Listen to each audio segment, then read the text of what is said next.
سڵاو وێوە بینەران و گوێگرانی خۆشەویستی تەلەڤیزیۆنی کۆمەڵە لەگەڵتانم بۆ پێشکەشکردنی گەشتیاوڵەکانی ئەمڕۆ ڕۆژی یەکشەمە سەرەتاش بە سەردێڕی چەند هەواڵێک دەست پێ دەکەین. بەردەوامی دەست بە سەرکران و ناڕوونی چارەنووسی هاوڵاتیەکی خەڵکی شاری مەهاباد. ئازادی کاتی سێ هاوڵاتی دەست بە سەرکراوی خەڵکی شاری پیرانشار. بێبەشکرانی بەهزاد ڕەسووڵی لە مافی پێدانی موورەخەسی. دەست بە سەرکرانی دوو چالاکی مەدەنی لە ئێران لەلایەن هێزە ئەمنیەکانەوە. و لە سێدارەدانی دووبەندکراو لە زیندانەکانی ڕژێمی کۆماری ئیسلامی.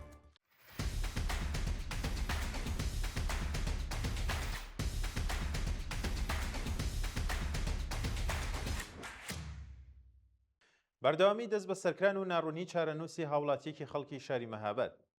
بە پێڕاپۆرتەکان هاوڵاتیەکی خەڵکی شاری مەهاباد بە ناوی سامان زەند پیل پاش زیاتر لە 10 ڕۆژ دەست بە سەرکران هێشتا چارەنووسی دیار نییە. ناوبراو ڕێکەوتی 28 جۆزەدان 1405 هەتاوی بە هێرشی هێزەکانی داری دەسەڵات بۆ سەرماڵەکەی دەست بەسەر و ڕەوانەی گرتوخانەکانی ناوەندە ئەمنیەکان کراوە. شانی باسا کە سەر ڕای بە دوواداچوونی بنەماڵەکەی لەسەر دۆخی تەندروستی و شوێنی ڕاگررتنی تا کاتی داڕشتنیم هەواڵە زانیاریەک لە بەردەستدانیە و لە مافی چاوپێکەوتن لەگەڵ بنەماڵەکەی بێبەش کراوە. ئازادی کاتی سێ هاوڵاتی دەست بە سەرکراوی خەڵکی شاری پیرانشار. بە پێی دوایین زانیاریەکان سێ هاوڵاتی دەست بە سەرکراوی خەڵکی شاری پیرانشار کە پاش کۆتای هاتنی ڕەوەندی لێپرسینەوەکانیان لە گرتوخانەکانی ناوەندە ئەمنیەکان ڕەوانەی بەندیخانەی شاری نەخەدە کرابوون بە دانانی بارمتەی قورس بە شێوەیەکی کاتی ئازاد کراون. بەوتەی سەرچاوەکانی هەواڵ ئەو سێ هاوڵاتیە بە ناوەکانی عیزەدین پەسوپیش، شەهرام پەسوپیش و سەباح بێوارە 23 و 24 گوڵانی 1405 هەتاوی لەلایەن هێزە ئەمنیەکانی ڕژێمەوە دەست بەسەر و پاش ماوەیەک لێپرسینەوە ڕەوانەی بەندیخانەی شاری نەخەدە کراون. شانی باسە کە سێ هاوڵاتیە سەرجەم بەدانانی بارمتەی 6 ملیار تمەن تا کاتی بەڕێوەچوونی دانیشتنی دادگای ڕژیم لەسەر تۆمەتەکانیان ئازاد کراون. بێبەشکرانی بەهزاد ڕەسووڵی لە مافی پێدانی موورەخەسی.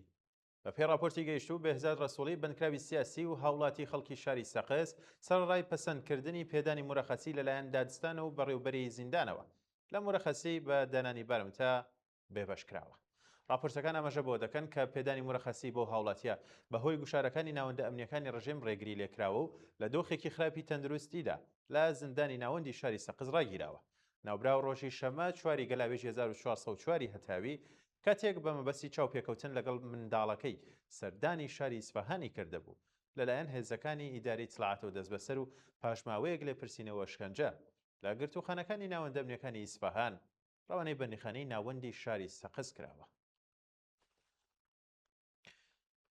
دەست بەسەرکرانی دوو چالاکی مەدەنی لە ئێران لەلایەن هێزە ئەمنیەکانەوە. ڕۆژی شەمە 6 پوشپەڕی 1405 هەتاوی دوو چالاکی مەدەنی دانیشتووی شارەکانی ئەهەر و گورگان لەلایەن هێزە ئەمنیەکانی ڕژێمەوە دەست بەسەر و ڕەوانەی شوێنێکی نادیار کراون. بە پێی دوایین زانیاریەکان نیروانە توربەتی نەژاد چالاکی سیاسی و دانیشتووی شاری گورگان بە هێرشی هێزەکانی داری دەسەڵاتی کۆماری ئیسلامی بۆ سەر ماڵەکەی بەو پەڕی توند و تیژە و دەست بەسەر و ڕەوانەی گرتوخانەکانی ناوەندە ئەمنیەکان کراوە. لە هەمان کاتدا جەلال دەرەوگەری چالاکی مەدەنی خەڵکی شارستانی ئەهەر سەر بە پارێزگای ئازەربایجانی ڕۆژهەڵات بە هەمان شێوە دەست بەسەر و هێشتا چارەنووسی دیار نییە.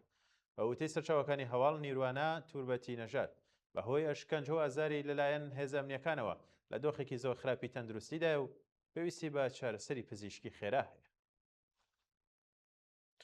لە سێدارەدانی دوو بەندکراو لە زیندانەکانی ڕژێمی کۆماری ئیسلامی.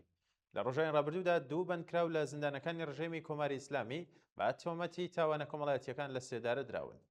بە پێی راپۆرتی ڕێکخراوەکانی مافی مرۆڤ ئەو دوو هاوڵاتیە بەناوەکانی خوسرە و ئەحەدی و خەلیل پەناهی بە تۆمەتی کوشتنی بانقەست لە زیندانەکانی دیزڵ ئابادی کرماشان و ناوەندی کرمان لە سێدارە دراون. شانی باسا کە ساڵی ڕابردوو لە لانیکەم 2488 هاوڵاتی لە زیندانە جیاوازەکانی کۆماری ئیسلامی بە تۆمەتەکانی تاوانە کۆمەڵایەتیەکان لە سێدارە دراون و ساڵانەش ئاماری لە سێدارەدانی هاوڵاتیان لە بەرزبوونەوەدایە. ناڕزایەتی کرێکارانی ئەبنەی فەنی ڕێگەی یاسن.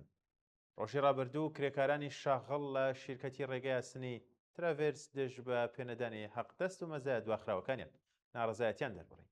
کرێکارانی ناڕازی ئاماژە بەوە دەکەن کە بەهۆی پێنەدانی مافی بیمە و حەقدەستە دواخراوەکانیان لە دۆخێکی زۆر خراپی ئابووریدا دەژین و تەنانەت توانای دابینکردنی سەرەتاییترین پێداویستیەکانی ژیانی بنەماڵەکانیان نییە.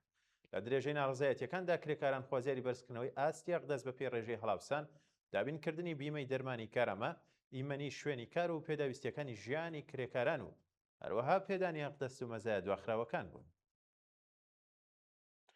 بارزبوونەوەی بەرچاوی نرخی نان لە تاران بە پێی دوایین زانیاریەکان نرخی نان لە شاری تاران بە ڕێژەی 100% بەرز بووەتەوە و ئەمەش گوشارێکی زۆری ئابووری خستوەتە سەر هاوڵاتیان.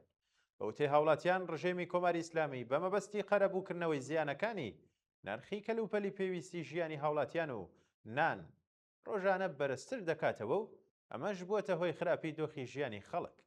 لە هەمان کاتدا هاوڵاتیانی ناڕازی جەخت لەسەرەوە دەکەنەوە کە درێژەیە و بارودۆخە سفرەی خواردنی هاوڵاتیانی بچووکتر کردوێتەوە و دەبێتە هۆکاری ناڕزایەتێکی نوێ دژ بە دەسەڵات.